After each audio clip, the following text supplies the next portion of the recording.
They told me for years there was no money in podcasting. Well, they were all wrong.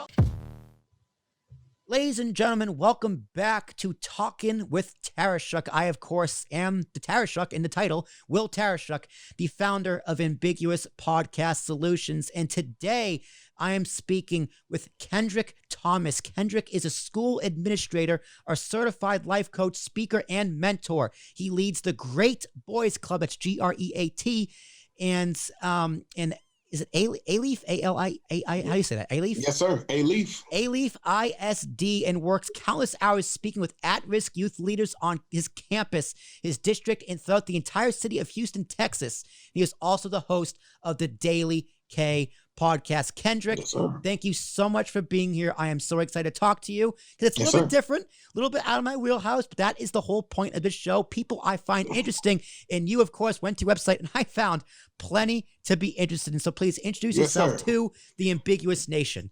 Yes, sir. Well, hello, Ambiguous Nation. Thank you for having me, man. Kendrick Thomas, school administrator, podcaster, educator, mentor, all that stuff Will just said. Here in Houston, Texas, just working, creating a triumph from a tragedy.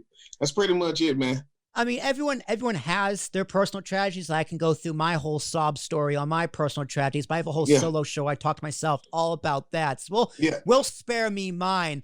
But you got your own. And there is an old saying that everyone successful has a tragic backstory, right? They have a tragic origin story. Anyone successful, like comedians, they're all have pretty messed up childhood. So your childhood, got this from your website, that you were born in Shreveport, Louisiana. Did I say that correct? Shreveport, yes, Louisiana. I looked it up. It's just on the border of Texas. Yeah.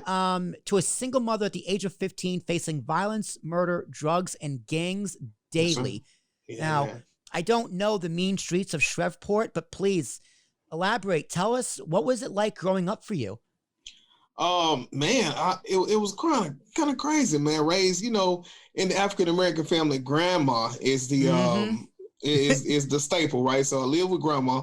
Mom was young, and so I ended up moving out with mom, but then she went to jail, right? So she was gone for 5 years on robbery.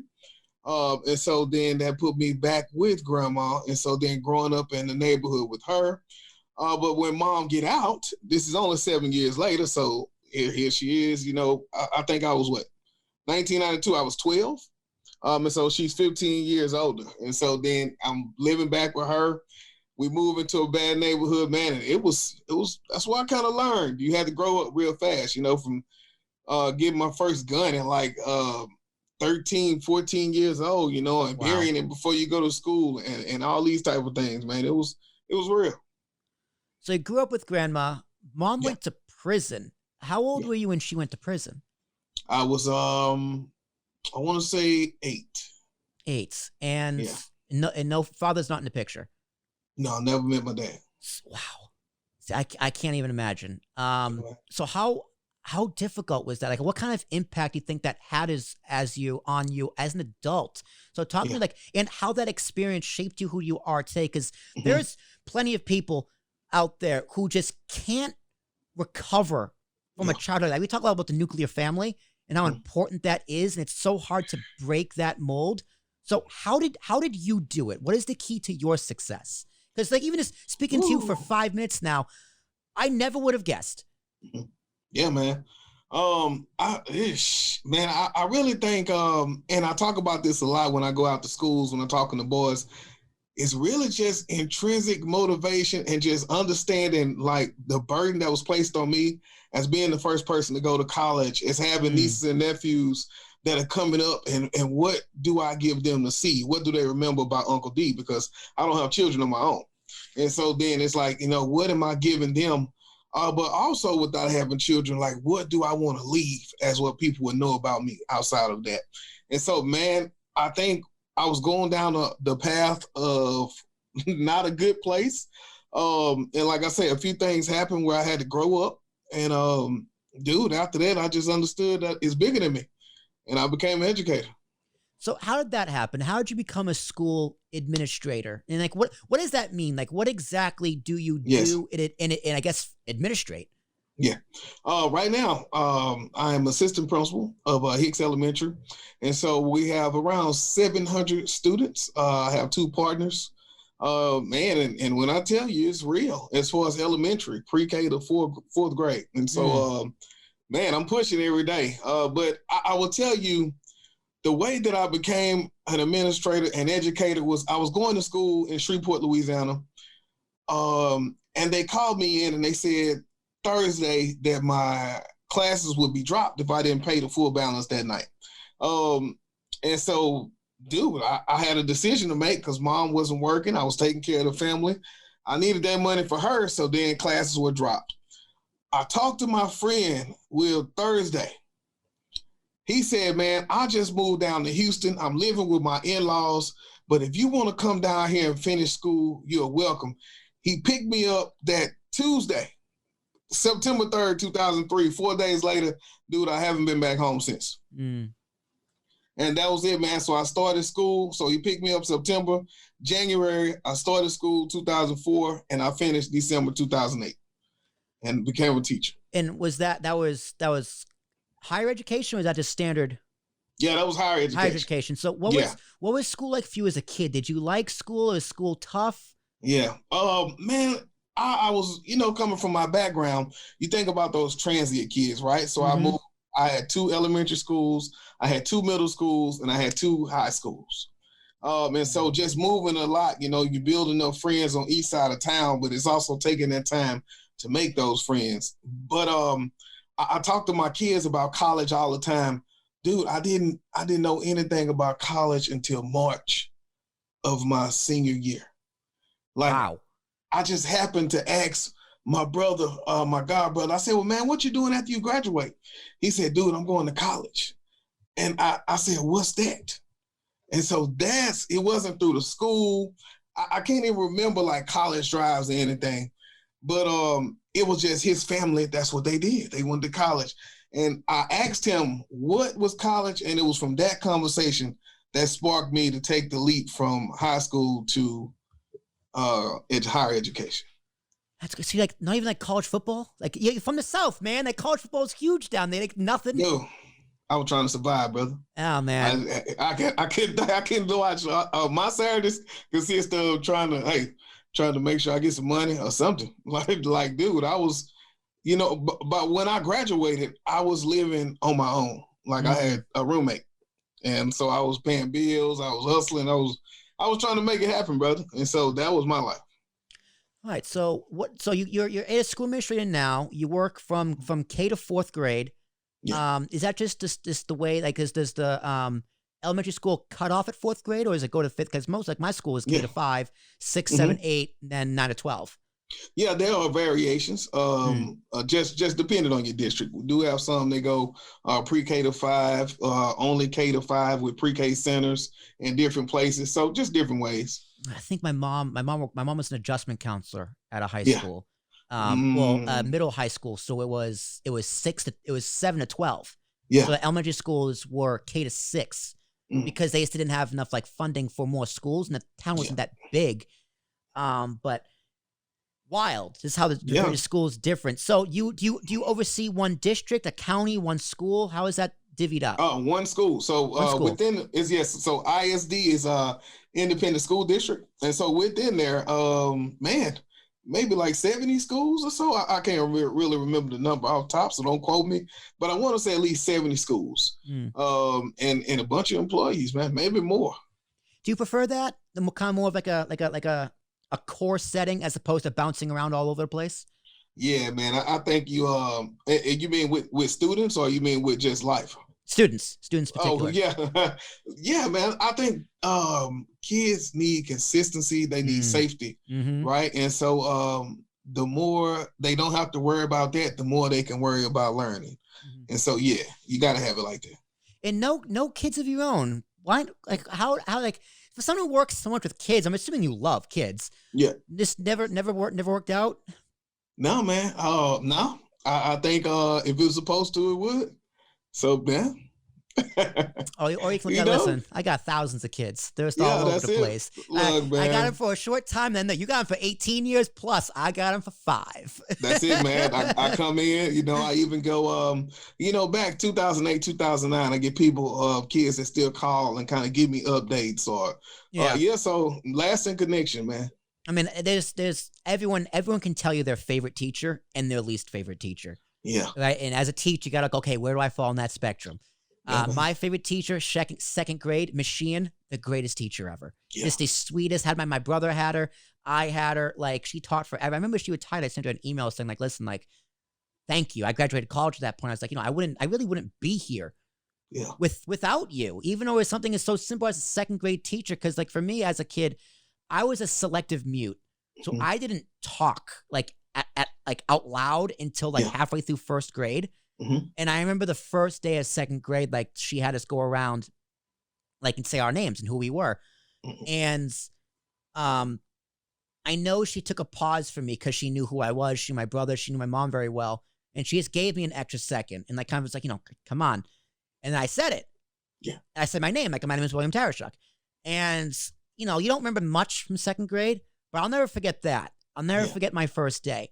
So do you just carry around like stories like that? Or so like students, you probably have students who you don't even know the kind of impact you have, but your students you do. So like give me a success story of a student you've had who even reached out to years later or even in the moment, but it's like, thank you. Yeah. Man, so many, brother, because I'll tell you why so many. Since 2001, I chose to go into special education.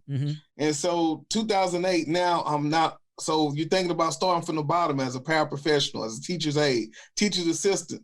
Then 2008, now I'm the teacher. But as soon as I became the teacher, my special ed led me to emotionally disturbed students. And so my entire career as a teacher was working in those classes and bringing those kids out of those situations back into regular rooms. So when you think about those stories, I think about me being at a high school, and I was a high school English teacher. I was a football and a track coach. And so I would work with kids inside, but because I did a credit recovery as well. Had one kid there fought because they were all inside of a group home, and the group home was high risk. And so if you became a kid who was peaceful, you no longer qualify for this.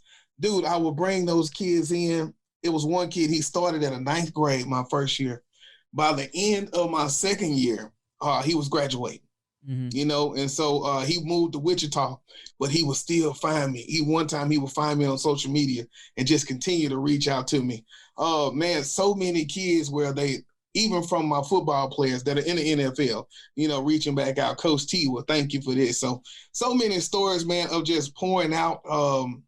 The sad part about that, though, as you made those connections, and I would get these kids into this good place, once they became, peaceful and quote unquote normal, then they had to be shipped because they didn't qualify for this facility. Right. So I would build these connections, then lose those pieces. So it's crazy, man, the gift and the curse. What? That's hard for a kid, right? Because they have this support system that they're so dependent on. Yeah. And then they age out of it. I put that in quotes because like, what is that? You can't age, you don't age out of things like that. Like, yeah, man. So where do they go after that? Yeah. What typically happens to these kids? Man, from what I'm seeing, is either you got a family member or you on your own. Like that. That's really what I've been seeing. How old are they when they go on their own? 18. 18. Yeah. Well, legally, it's because legal. Yeah. That's just, it's just legal. That's just the whole thing. Is just legal. That's it. So you got a family member that take you in. And these were people who parents were either killed or incarcerated. Yeah. And so there is nobody to fend for them. Which is probably 9 times out of 10 how they will end up in these homes. Because like I say, the home was for violent people, man. So I would have to work with these kids, but you never know when a chair was coming either, bro. Yeah. I mean, like you have this idea of like, I need to help people, right? Like helping, it's admirable to help people, but you can't save everybody. Is that hard knowing that, listen, some people, no matter how hard you try, you gotta keep knocking, but no one's gonna answer. Yeah. You just keep trying. Look, it's so cliche, but you be that person that you needed when you were younger, right? And so I needed somebody like me. Matter of fact, when my mom went to jail later on, like a few years later, I found somebody that I needed, right? And then they started planting those seeds. Volunteers of America Lighthouse was where I went after school. And so they kind of got me away from the projects and away from so many other things that I would get caught up into from 3 to 6 or 3 to 8 or 3 to 9. And so, man, that's why I got to keep knocking. They'll hear it eventually, or so, either, hey.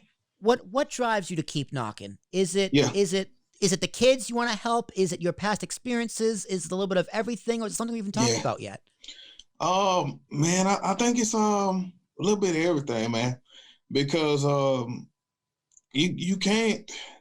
I don't think you can give up, right? If you know something and you see that potential. So it's one thing to, kind of keep beating on a dead drum, so you think about how important time is and you maximize your time. But if I see the potential and I see some type of reaction, then I'm going to keep prying until you make that decision. Now, if I see that you're totally turned off and there's no change in your mind, then, you kind of got to let that one go, because like you said, you can't save everybody. So part of that serenity prayer is just being able to know the difference, and so that's what it is. Now, you do these keynotes and community events and virtual development, which we're going to get into, but do you also work with kids one-on-one? Man, have not worked with kids one-on-one besides, in the run of the mill every day at work. A lot of the kids, you almost got to have those personal relationships with it. You got to be able to know how to reach that kid individually, so, but besides out of the schoolhouse, no, not really, as far as in a regrouping them situation. Well, you do run the Great Boys Club, and that is an acronym. Yeah. So please tell me what the Great Boys Club is, what you do, and how that got started. Look, man, gentlemen representing education and transition is what that's for, right? And so you think about Texas A&M, College Station. Okay, so I'm down there at school, and I'm working at the high school. 94% other than African-American staff, 67% African-American population. So you're thinking about that. Your typical student was probably middle to upper class A&M student, right, who was a little disconnected to what was happening. And so what my job was to create was just something that showed them how to be empathetic, but not sympathetic. To our young men. And so from there, and just reading that book from Principal Kofele, man, I was able to create this curriculum, create this design, this framework. And in 2014, dude, I came back up to an elementary school, and that's when I started it, man. And we teach social skills. We teach boys how to go on interviews. Like the first lesson, which was on the news, is, do you plan to live until you're 21? I do. Okay, let's jump down there, because I was going to save this for later. So you ask these kids, do you expect to live past your 21st birthday? If so, what will you be doing? Yeah. Now, you're asking that to a group of 3rd and 4th grade year old boys. Yeah. And I read that in the article, and I just go, that is heavy. Yeah, That's man. heavy. I can't imagine my 4th grade brain even thinking about, am I going to live to 21? I was like, of course I'm going to live to 21. I was a kid. I was like, I can't wait to go to college. 21 seems so far away, but I never had the experience of, I might not live past this. So how, and that's difficult for me to read as a successful 26-year-old white guy. Yeah. Right? I'm not living that. I never will live that. My kids will never live that. I'm aware of people living like that. But how difficult is it for you to talk to children about these topics? Because these are very real topics, and topics that do need to be discussed. Yeah. But it's not easy.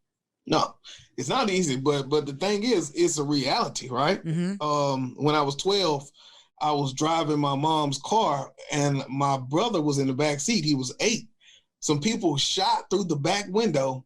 Bullet went from window to window, just past my little brother. So I'm 12, he's 8. That's a reality that we wouldn't have seen 21. And so when I talk to these kids, then it's coming from a place of experience. And so then being able to ask those questions of how many people have seen somebody go to prison, or how many people have seen somebody that they know that's younger than them be killed. And the reality is everybody raises their hand, man. Like they know somebody either went to jail and that's not that old. And so then that's how those conversations happen. But it's because it's already relatable. Mm-hmm. Now, do you have teachers in the school district who even like grew up in this or even went through the same school system? And I asked that because I bet if you did and asked the teachers the same question, they would all raise their hand too. Yeah. And like I bring that up because, you know, it's a cycle. It's a cycle. We talk about, it's been talked about to death about inner cities, violence, you know, breaking the cycle. And is that something you teach your kids, saying like, you got to break the cycle? Here's how. Yes, that's it, man. So how do you break the cycle? What's the secret? Teaching them how to have a conversation. Yeah. Right. Calming strategies. But moreover, the biggest thing is how to communicate. Don't stunt the emotionals. Try to pull them out and show them what to do with them, because they're gonna be there. And it's either they can have something in their toolbox to say, I don't hit people, I don't cuss out people, I talk to somebody about it in a calm manner, or we can have them say, all I know is to grab my gun and it's time to be a head buster. Right? We got a choice in which one we want them to do. But I think at the age I'm at, especially, those skills have to be taught. And that's what we do, man. Yeah. Do you get any pushback from anybody saying, listen, you probably shouldn't talk to kids about if they're going to live to 21, like, you know, preserve their innocence? It might not, like, not even people from like your community, because like they probably understand. But you know, you're a public figure. You have a podcast. You have your YouTube channel. People from like Des Moines, Iowa, or Boston, Massachusetts, who don't really know or may not understand, they probably give you some stuff you don't want to hear. It's like, do you get any of that from anybody, or even inside your own community? Yeah, no, I don't, man. No, because they know where it comes from, right? And they know, especially these days, and young men of color, man, we have to be as marketable as everyone else, but we also have to be aware that in some cases we don't get the same as everyone else, right? And so then that trip to get home, if you don't know what to do, it could be life-ending for you, you know? And so I think when people understand that it's all about teaching them, and you got to teach them through exposure and understanding is real by having them being able to feel it, then they understand. So let's talk about community. Community is important for anybody, right? Any kid in particular. Like growing up, I loved my community. I grew up in a great town. My neighborhood was pretty great. I had some bullies, but that's just normal kid stuff. You know, school was great. Some more bullies, normal kid stuff. High school was rough, but overall, my community was a very great, safe, fantastic place to be. Highly recommended. So, like, how important is your community to you right now? Man, look, dude. As we prepare to go post-pandemic, and you think about all the pulling together we've given as far as clothes, as far as, dude, when we had the winter storm, as much as we could, we set up inside of the school district for relief packages for places to stay. During Harvey, you think about how we all banded together as a community for shelter, for places to stay. So, man, as we get ready to turn this thing back around with these kids and get them back in school and get them back learning, we coming from some hard places, right? They got big gaps.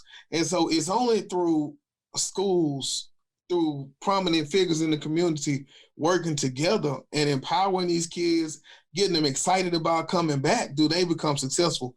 But it takes everybody. And so that's how important it is, you know. I do a site-based decision making committee on my campus. And so we have a famous, it's Hungry Howie's Pizza.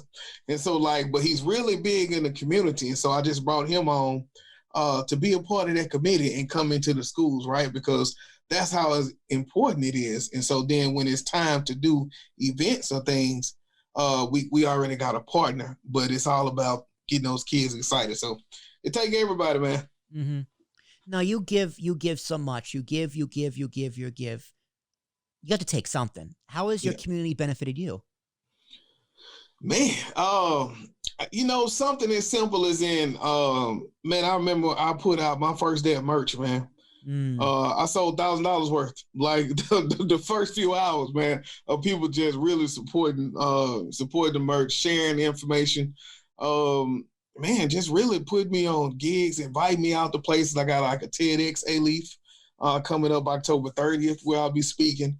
But it's just really people showing love back in the community. Anytime I need to call, like I say, Hungry Howie's for events, and that's like free pizza for the community, or working on vaccination drives, things like that. And then can I use your place of business? So they always benefit, man. So how have you pivoted with the pandemic? Like, because school wasn't in person all of last year. Yeah. The kids missed a full year of remote learning. So how'd that affect you, your talks, your education? And then we'll get into how it affected the kids. But I want specifics of what you do, how that affected you.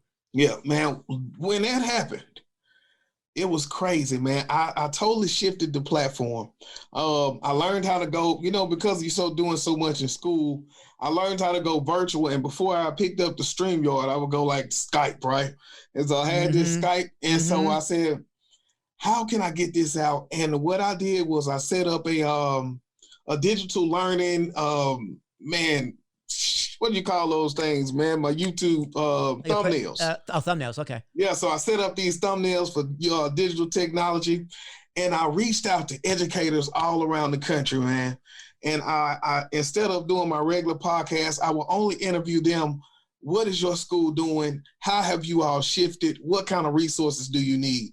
And so that's one thing I did. And man, I was able to hook up some people that were at the South Texas with the Houston Community Library, and they were able to ship that school resources just from watching the podcast, right? So that's one way I pivoted, man. But really, I was doing in-person interviews, but the virtual interviews have got me all the way to Ireland, connecting with different people, man. So this is it, man. You found a little sunshine in there somewhere, a positive spin on it. That's good. So how did the kids react last year, 2020, from remote learning? Yeah. Because, well, first of all, do all of your students even have access to internet? Yeah. Okay, so that's good. Yeah. That's a plus, because not all kids in the United States even do, and people don't even realize that. Well, we did. We had to do like drives, right? So that was one of the things that happened at the beginning. Nobody anticipated it. So before we were prepared at school, they didn't have access. So then what happened was we understood what was going on. The district chipped in, but as a school, we bought all these Chromebooks, we bought all these hotspots. And so then I would literally have teachers going on to like a Google Doc to sign up, to come up and pick up these things, set up to the school, and technology stations to set up iPads for kids. So we made it happen. But before that, it was rough. Yeah, man. So the kids happy to be back in school? Because you're in. Okay, talk to me. What's the schooling situation like now? In person, masks, no masks, vaccine, no vaccine. What's the deal down there in Houston, Texas? Man, last year was crazy. 2020 teachers were doing hybrid. So they were teaching a group of online kids while kids were sitting in the classroom. This year, no hybrid, no virtual. We're all in person, no mask mandate through the state of Texas. So mask is optional, but most of the teachers did get the vaccine though. So, man, we're just rolling. Cases had got a little crazy on us at the beginning of the school year. Dude, when I tell you crazy, say, man, it was crazy. Crazy. Yes, look, man, if you get one case, man, you gotta contact trace. So you got to track down every place they were in. You got to send a notification out to the family, notification out to the teacher. You got to find out when they come back, who all got a quarantine. It's been crazy, man. Yeah. Well, I mean, it has to be crazy because I personally think in-person schooling, especially after a year of remote, is so important, specifically to the kids you work with. Yeah. Like, Yeah, the pandemic's bad. It was bad. Yeah. It was bad for a lot of people. It's still bad for a lot of Yeah. people. But in-person schooling is so important for a Yes, social sir. aspect. Like I Yeah. just met my cousin, my my cousin had 2 kids during the pandemic. She was Yeah. pregnant in 2019, gave birth in March 2020. Second one was born I think like a few months, 3 months ago. So I Yeah. just met them. I just met them like 2 weeks ago. Now, Yeah. this baby was 18 months old and had never been around more than 5 people. Yeah, man. Now, who knows? I'm not a doctor. I have no Yeah. idea what kind of impact that has on a child. But it can't, I'm assuming it's not good. Dude, I've been struggling. Behavior has been rough, but it's simply the kids who were a lot of the kids who were virtual online last year. Man, the acclimation has been just, they're like, man, the kids who were there in person last year kind of got a head start on them. Yeah. And so then you're thinking about the behavioral problems. Dude, it's been real, man. Like, you're an educator. You work with kids every day. Do you see Yeah. a stark difference between the kids from like say 2019 Yeah. up until 2021? Do you see Yes. like a black and white difference of just how different it is for these kids? Like, Mhm. and how much extra work is it going to take to make sure they're caught back up Yeah. with everyone else? Yeah, man. Look, with the behaviors, the biggest thing I'm seeing in an elementary is just now the parental attachment. Right. You know, you're thinking about just being with their parent. Some kids, you know, think about I'm doing kindergarten. So this kid has now skipped pre-K age because they didn't come. So kindergarten is their first time in school ever. Oh, that's bad. And so that's been a lot of kids, man. Yeah. So you think about your 4-year-olds, they cry at the beginning of the year, but now it's kinders who are crying. Or you think about a lot of the kids who were virtual last year, dude, they come in like sad that they have to be there. It's been crazy, man. But as far as catching them up, right now we're kind of looking at chunking like a year at a time. Like, how can we just catch them up to add in things from last year to this year? Because a lot of the kids are able to kind of pick up both pieces at the same time, but some of them, it got to be intense, man, where we just singling out what we're going to teach you at different times of the day, because a lot of them who, especially the kids who stayed virtual last year, dude, the gaps are real, man. It's real. It's not like you and me. Like, we can work from home. We can adjust, right? We're adults. We're used to adjustments. But, you know, and kids can be very useful to adjustments too. But something like that, I can't even imagine. I do not envy you. I do not envy teachers, but I am very glad your kids are back in school. Yes. And I'm glad Most you're taking definitely. the proper precautions. Because, you know, up here in New Jersey, New York, I don't know how it is, to be honest. I don't know how the schooling system is, and I don't know people who have kids. So I can't give you a firsthand experience, but with some of the past restrictions they've had, like, it can't be good. And, you know, when you talk about community, I can talk about from personal experience. So listen to this. I've lived in Hoboken, New Jersey for 4 years now. Yeah. Almost. And when I first moved here, I didn't want to live alone. I was afraid to live alone. Yeah. So I moved in with complete strangers. Like, I found them on Craigslist. It had an open room. I took it. They were 2 girls, really nice, really sweet girls. But when I tell you we didn't speak to each other, we did not speak to each other. We came in, we went into our rooms, and we closed the door. Yeah. Right? There was no community in my apartment, not even the building, the apartment. It was a 3-bedroom apartment. I go out, we cooked, we took a shower, we were in our rooms, we left. That was it. Like, New York, New Jersey, you don't even know people in your building. You don't even know people in your own apartment. And those are adults, right? So no community is a very normal thing around here. You know, people say, oh, New York City, so many cultures, so many different things. You don't know those people. So, like, it's for kids, can't even imagine. Yeah, man. Can't even imagine. But Like, I'll tell you one is thing. Houston like that? Is Houston kind of like an apartment? Does everyone know each other? So Houston's a city, but it's a smaller city. Dude, you would think no, but everybody does. Everybody does, man. As I move out and get more in the media, more things like that, it's really all one big circle, man. It's it, man. So yeah, but I think about up there in New York, dude. They got vaccine mandates. What would you think about that? What do you think about that? I tell my girlfriend, I don't want to go to New York City. Yeah. like at all. Like, listen, I will if I have to. Like, so like I work in Times Square. Okay. So I'm going back in 2 days a week. They're not checking my card, but I did have to fill out a form saying I have been vaccinated. I have been vaccinated. I think you should get vaccinated. If you don't want to, I get it, but I think you should. Yeah.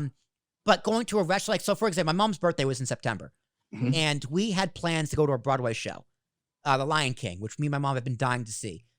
And they sent us an email saying you have to show a vaccine passport, and you have to wear a mask at all times in the building. And we're like, we're not going. We don't want to go. That sounds terrible. And you know, some places in New York, they're mandating it, but they're not serious. Like some bars or restaurants, they won't even check because they don't care because they know it's bad for business. But I don't like the mandates. I like the fact that there's a choice. Like, you know, for Biden's put 100 employees or more, you can mandate, or if you don't want to be mandated, you can do a test. I think that's fair.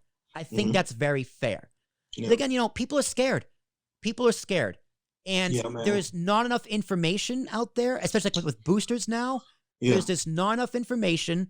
People don't know. And you have government officials acting more on optics than science. I agree. Say less. I agree, man. It's crazy out here, man. But I'll tell you, the biggest thing is fear, man. Dude, from the way you can't even sneeze anymore at the grocery store, man. I think the other day, man, I just happened to, oh man. Dude, I got afraid in there. The worst is when I'm wearing a mask on the bus or on the subway and I have to sneeze. I go, I'm not sneezing in this mask. I'm not doing it. Because then it's like, okay, I'll take it out and sneeze in my shirt or sneeze in my arm like a normal human being, but I won't sneeze in the mask. My reasoning is simple. You are sneezing because what's in your body needs to get out of your body. Man. If I sneeze in the mask, the thing that's supposed to be out is going to come right back in. It doesn't help me, man. And my mask is soggy now, man. Yeah, and I got to throw out the mask. So, like, it's just like, so there's no mask mandate for the schools? Do people want that, or are people happy with that? I think people are happy with what's going on. For the most part, people are still wearing a mask. You know, you got some outliers who like, I got the vaccine, not going to worry about it. But for the most part at my school, people are wearing the mask. Yeah. You know, so, and I think around the district, like I say, the biggest thing is cases are really going down in the community.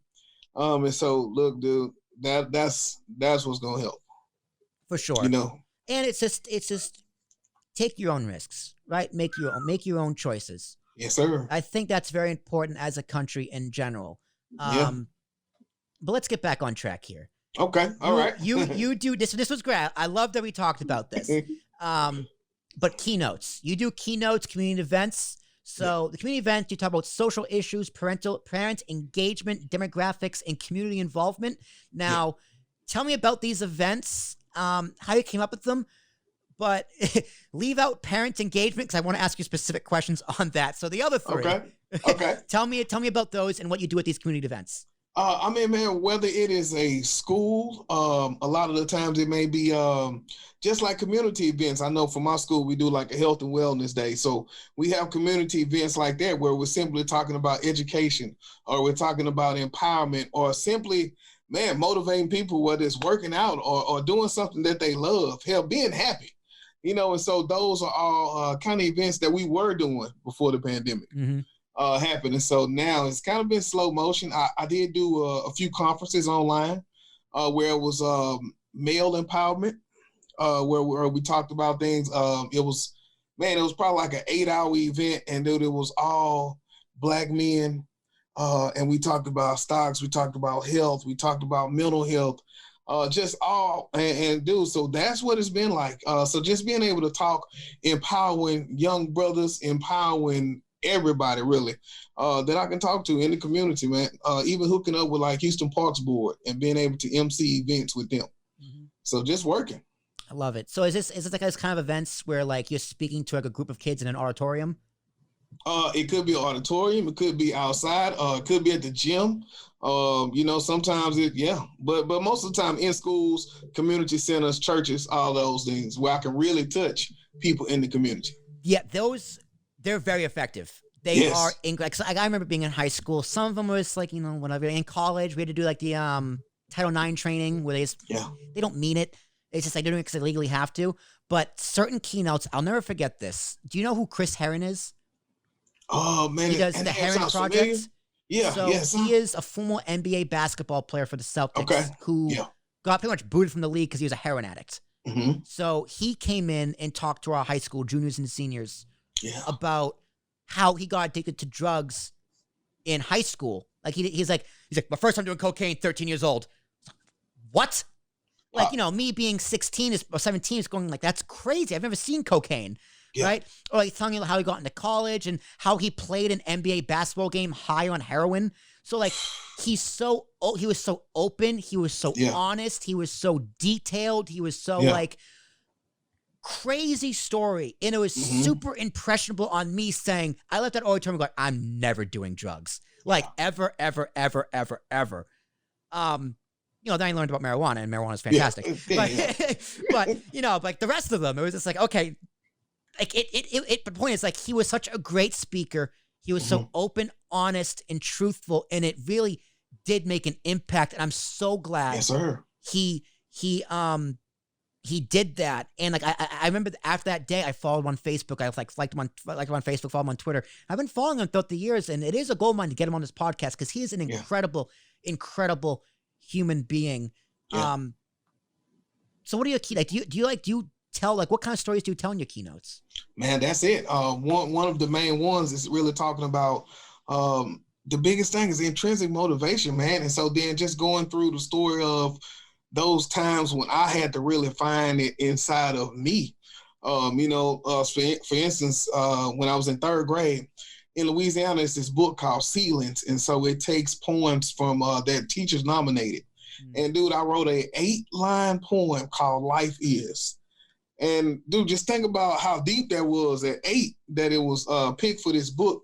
And so just being able to kind of have that courage to be able to write about that and get that out and use those pieces as something to help me propel forward, because it was that part that made me tell my grandmother that I wanted to be a high school English teacher, which is what I did when I was helping those boys. And so then just telling them stories like that, man, of how I had to circumvent around that and go through the games, go through the violence and hard nights to be able to come and say, when a kid is sad, dude, he said, I haven't talked to my dad in months. I say, well, I've never talked to my dad, but think about the relationship I just built with that kid. And that's how we move people along. So always just talking about the keynotes, man, of how we can just stay motivated on the inside of us. But when I'm talking to businesses, then we also talking about relationships in the workplace, outside of the workplace, right? And so then when you got structures in line, like, what are those structures? How do you find them? How do you teach those structures? How do you observe that they're being taught? And then lastly, how do we communicate when those structures aren't going right, and correct each other inside of those systems? And so, man, a lot about relationships, man. That's what it's about. It's all about the relationships. So let's talk about your relationship with the parents. Yeah. Yeah. Anyone who works in education knows how supportive, how unsupportive, dun, dun, dun. how hands-on and hands-off parents can be. So where do you fall? Yeah. Woo, man, look, a lot of work with parent engagement, right? Or parent involvement. I think about going back to 2012. I did work in Belize, right? I taught at the University of Belize. I was able to teach at a few schools, and they closed down so many schools around University of Belize, and it was given a 8-hour parent involvement seminar. So I would just break out these sessions. It was me and some more colleagues, and we talked on just parents, right? And so all these teachers came. So that's when the work started. You think about the podcast, I said, how do I get out messages to the mass and involve people in the community? So you're thinking about Teacher Appreciation Day. I grabbed a parent from our school and I said, well, come on and talk about your appreciation for them. So I think the parent is the biggest ally that we can have. Sometimes it may get rough, but you also understand a lot of times they're coming from trauma of, well, this teacher was bad or this school was bad and I don't trust you. But we both want the same thing. But then it's just sometimes it's crazy on how we get there. Yeah, it's about finding the balance. Yeah, man. Because I know my mom, again, judgment counselor. Sometimes she'd be very stern with the parents. Yeah. Sometimes she'd be very unstern with the parents. And sometimes the Mhm. parents had drug addiction. Sometimes the Yeah. parents were straight A students. You know, it really is a spectrum, and you gotta toe the line. Yeah. So how do you know where the line is? Man, I don't think you know where the line is. I think the line gets created in the middle of the conversation, right? Because it all starts even keel, and we all want the best for the baby.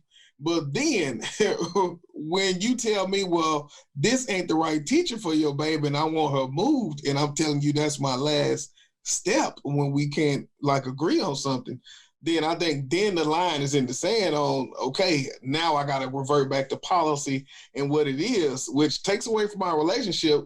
But like I say, that's when the line, whenever I have to stop and go back to that policy versus let me talk to you and kind of give you the background on why I'm making this decision. Yeah. Yeah. And, you know, on average, do you think parents are more supportive or more like roadblocks? Oh, supportive. Yeah, support. Yeah, you know, but the thing is, you have to build that trust, right? You got to build that relationship, because if I don't know you want the best for my baby, then it's hard for me to trust you. If I know, like you think about those people in the boys club, regardless of what we're talking about, they know that it's going to be safe. They know that it's going to be positive, and they know that it's going to help their boys. So then they don't worry about the avenues we get there, because they also know I need my job. Right. So, but it's still that level of trust to where on the weekends you call and, well, can you talk to them or this? And so as a school district, we have to build that level of trust in with those parents, man.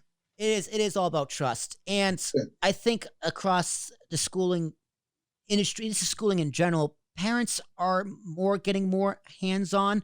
You know, back in the day, whenever that day was, like if I got in trouble at school, my parents would almost always take the side of the teacher, because that's just because that's how they grew up. And like traditionally, the parent should trust the teacher over the kid, because the teacher is teaching the kid. Nowadays, it's not necessarily like that. Parents can be very difficult. They can be very defensive of their children, and they want to be more hands-on. It's even with the curriculum. Like, I don't want my kid learning this. Yeah. It's like, well, you shouldn't have told them this school district. This is a public school. What am I going to do? So when did you start teaching? What year again? 2008. Now, 2001, I started being a teacher's assistant, but 2008, I had my own classroom. Okay. So compare the parents from like 2008, 2001 to the parents now. Yeah. How has that shifted? Younger. Right. And so when you think about younger parents. Really? Man. That's the last thing I expected you to say. Man, younger. Look, but younger entails so many things, because younger entails behavior, younger entails values, younger entails understanding, compromising, right? And younger entails the dress of what you wear when you come to the school. So over the time, man, that's what I've seen. Because you got to think, I've been in elementary since 2013. And so then I'm going through those pieces. So, but when you think about high school, they kind of fend for themselves starting out, man. You may get a little parental involvement around 9th grade, but after that, it start fizzle. But in elementary, and I'm not going to lie to you, the surprising part is, it's not 100% parental involvement in elementary. Dude, I'll give you at least about 90, 92%. So you think about 8% of kids out here fending for themselves, fending with Big Brother. In my situation. Yeah. You know? So it's real. And sometimes the parent does know what's best. Like I can give a personal experience again with me. Like, as I said, I was a selective mute, so I didn't talk all through kindergarten. Yeah. And they wanted to hold me back a year. And my mom said no. Yeah. My mom's like, absolutely not, because she knew what was best for me. She knows me better than anybody. My anxiety is the same as her anxiety. So that was very good. I think that was the right thing to do. And she kind of overruled the school to an extent. Yeah. Also, to an extent, I told you Miss Sheen was my favorite teacher ever. My mom made sure I had Miss Sheen as a teacher because she knew it would be best for me. But at the same time, she trusted the school. Like, I was in speech therapy. She trusted Mrs. Broderick. Yeah. She trusted the guidance counselor I worked with. She, like, as I got older, she trusted the more teachers I got into. Like, she trusted that they would test me for my IEP, and my IEP would be followed. Right? She wasn't afraid to crack the whip and put the hammer down, but she trusted the school. Can you think of an instance where, like, you look back and you go, you know what, the parent was right? Yeah. Man, I don't have. No, man, because I can't think of one where I would go back and say, dang, I should have did this. That parent was right because, dude, I'm an open thinker, right? And so if I have a certain way and the parent input is better, then I'm really gonna consider that, you know. It sometimes I have a conversation, man, and I am help. I'll give you an example. Just thinking about something recent. One young kid went outside, used the restroom on the playground. Kids out there, I'm like, oh no, dude, we cannot have this. Do you know what this is? Blah blah blah. And so now I'm coming in and I'm like, I'm about to send this kid to alternative school. Oh, this is terrible. And so then when I called that parent and I talked to her and I realized who this parent was. And so I've taught her older son. And then I taught the son that came after that. And now these kids are in a gang and it's pretty, rough. One of them was even in my boys club. And so she said, sir, please, because I think sending them over there will only make them harder. It won't bring anything good from it. Dude, I was hell bent on what happened, but then I had to come back and kind of listen to what she's saying. And so I could have made that move, right? And then it could have been a few years later, I see him in the same path but I listened to her and that was that empathy, right? I didn't feel sorry for him. So excuse my French on your show. Can I cuss? Go for it. I taxed that ass. So don't worry about that. I had to give him what he had. But at the same time, too, that was the difference between sending him over to alternative school and maybe hooking him up with somebody who taught him something harder and then having him come back. Yeah, that's it, man. So you also work youth events, empowerment seminars and workshops, closing and achievement gaps. Yeah. Effective student to student engagement. So what are those like? Explain that to me. Basically just the same thing we're talking about at school, man. When we're talking relationships, that's all it is, man. How do we teach kids how to talk to each other? How do we teach them how to get their points across? In the times in these classroom communities, man, kids are having a lot of inner circles of events, of drama, of fighting going on. How do we teach kids how to step outside of that and then reach out to each other and problem solve amongst each other or reach out to adults? But I think it's a skill that has to be taught. Other than that, we have so many kids suffering in silence, right? So just thinking about those community events where we're doing, when we think about just closing the achievement gap, man, we're thinking about the pandemic. Why were so many parents unprepared and didn't know what was going on at school, right? And so you also think about that, but then in some cases it was a have versus have not. How do we close that gap? By having everybody on a not equal playing field, but equitable playing field, right? And so, man, that's what it's about. So how diverse are the kids? Racially diverse, financially diverse, like one parent, two parent, grandparents, legal guardian, or kids with disabilities? Like how diverse are the kids? Yeah. For my school, it's a Title I.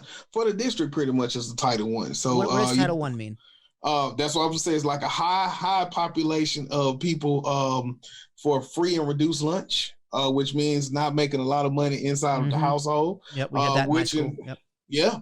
And so which in turns is your single parent households, which is the reason why we don't have a lot of money. But that in turns leave, like in my case, latchkey kids, right? So you think my mom worked from 2 to 10:30 from my 6th grade year all the way up to almost my graduation, I think. So man, look, it's very diverse, but you still have those same issues, whether you Black, brown, or Asian. I think in my school, we range from high population of Nigerian students, man. Really? Like really, we just had some redistricting. When I first came in 2013, high population Asian students, Hispanic students, and then I seen the community shift, and so now high population of Nigerian students, and still high population of Hispanics and Asians. Mm. Yeah. Interesting. Very interesting. Are there any other programs like yours? Like, for example, my school district in Braintree, Massachusetts, 15 minutes south of Boston, we had something called the MetGo program, which inner city kids from like Dorchester, Southie, the bad areas, if you will, would go to school in the suburbs. They just take the buses and they go to school in Braintree, Weymouth, Hingham, the surrounding areas of my town. Do you have anything else like that for these kids? Look, man, one thing that was awesome, and shout out to one of my teachers, Miss Bass. She created a program called Inner City Greens, right? And so she piloted it, if that's a word, all right, on my campus. And what she doing is teaching kids yoga, teaching them plants and the life cycle, but she's also showing them how that applies to their life, right? And just giving them that emotional time, that alone time with themselves each week. So we got programs like that. One of my counselors, Miss Spiller, she's created a girls program kind of mirroring what we do as far as girls empowerment. That was my next question. Yep. Yeah. And so, but my club on my campus is just one inside of the school district. And so you think about each year, we have a boys conference before the pandemic. And so I will speak at this conference each year where I'm talking to groups of men from elementary to high school, but it's all because we had so many sponsors around the school district that was doing the same thing. Yep. So you work only with boys? Yeah, for me, yes. Okay. Yes. Why not girls? Why don't you work with girls as well? Is it why don't you work with girls as well? Man, look, I just don't want to say the wrong thing, man. Okay. So I'd rather have somebody. Hey, man, you can plead the fifth. That's totally fine. You can plead the fifth. No, I'm talking about with them. Like I don't want to. I think. Okay, gotcha. Yeah. Okay. You know what? You know, some things a woman needs to talk to a woman to. That's it, man. We're doing a full hour here saying how you're helping boys. Boys. Boys. It's great you're helping boys. What about the women, man? Women we got need a help club too. for them, man. Hey, they got somebody. Girls are going in the same environment, man. Girls need some help too. But, and it was crazy. She started the club because the girls on the campus seen the boys club. And they said, well, we want to do. And so then she said, okay, well, looks like I got to do it. And so then that's how her club got started, man. And so it's been going ever since around the same time. Do you do anything like, it's like field trips? Like, you know, if you go to you go to a play, go to a zoo, go to like an Astros game, what have you, stuff like that? Yeah, man, we got like, the theater. Give them some culture. Give these kids some. They learn more than their 3-block radius, and they can get out of the town. Yeah, each year we take them downtown, and you got to think every Thursday is tie day for my school. So each week we wearing our ties. So I take them downtown to the theater before, and they were having field trips, and so then they would have plays going on.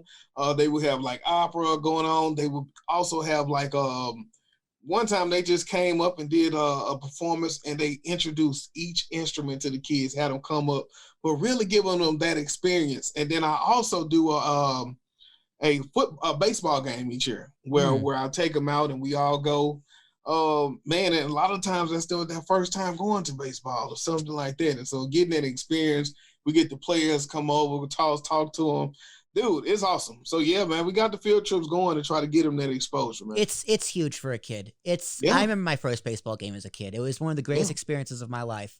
Yeah. Well, KT, I think that is a perfect place to wrap it up. I am so glad that you do what you do. I am so glad there's people out there like you. You know, I surround myself with the news cycle full of this hate, disgust, terrible, villainous things going on in the world. And I'm so glad I get to talk to people like you who just ignore all that and just do the exact opposite, trying to make the world a better place. And I'm very confident that you do. I'm very glad that you do. Anything else you want to share with us? No, man. Other than that, man, just follow the work, man. KTTV.com. You can see it in the background. Look, just check us out, man. There's so much going on. We got giveaways right now. I think we're giving away 2 not 2 hotel, 2 airfare for joining the website. So just go over and get there and get signed up. Real good price on that for you. Just trying to make it happen, brother. All right. And where can they find KTTV, the Daily K podcast, as well as another YouTube channel? Anything else you want to plug before we say goodbye? Yeah, KTTV.com. That's it. KTTEEV.com. That'll get you to the social media, to the merch. Grab your merch. Grab your merch. Hey, that's it, man. All right, Kate, that has been Kendrick Thomas, ladies and gentlemen. My name is Will Tarashuk. It's T's and Thomas, ARASHUK, the founder of Ambiguous Podcast Solutions. This has been Talking with Tarashuk, where me, your humble narrator, just talks to people I generally find interesting in the world, whether it be in economics, whether it be in comedy, whether it be life coaches, whether it be people like Kendrick. If you want to be a guest, feel free to reach out to me, letting me know why at will@apspodcast.com. That's APSPODCAST.com. And while you're there, check out ambiguouspodcastsolutions.com for all of my other interviews, as well as all the other interviews I do on the Ambiguous Podcast Solution, where I talk to podcasters about what drives them, what they got started, what they're currently doing, their future goals, etc., etc., etc.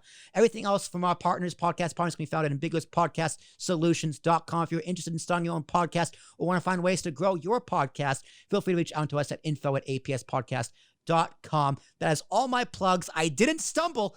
KT, I'm very proud I didn't stumble. Man. I didn't even practice that. I'm holding that shit down. Yes. We'll be back next time with a brand new guest to talk about God knows what, but we'll see you there. Thank you very much, everybody, and please, for the love of God, be safe out there and enjoy the world.